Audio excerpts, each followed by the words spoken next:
Muslims are having a really bad year because of the Islamic dilemma.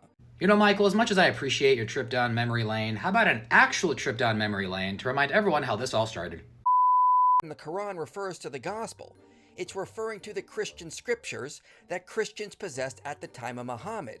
The initial argument was that the Quran was affirming the Torah and gospel of the Jews and Christians of 7th century Arabia. But now who would have thought that just a few days later, Allah is talking to Christians generally. He never says, yeah, I'm just talking to that group in that time and region. Hold up.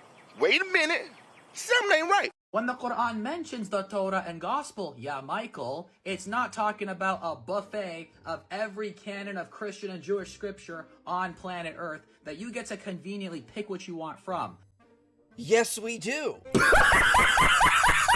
We get to go to what we believe to already be scripture, which is the Old and New Testament. So you've gone from arguing the Quran is affirming the Torah and gospel of the Jews and Christians in 7th century Arabia to then arguing the Quran is affirming a buffet of Jewish and Christian scriptures, past, present, and future, that you get to conveniently pick from, to even arguing the Quran could be affirming Harry Potter.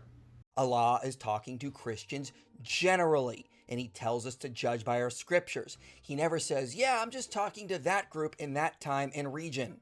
Walak ya miskin, the Quran in multiple places addresses specific groups of people with general descriptions, like specific groups of Jews as the Jews, and specific groups of polytheists as the polytheists. And that's your argument to prove the Quran affirms the Bible and Harry Potter? Do you need to speak to the manager of the Islamic dilemma? The fact that you proudly identify a diagnosed psychopath as the manager of this argument kind of says a lot about you and the argument.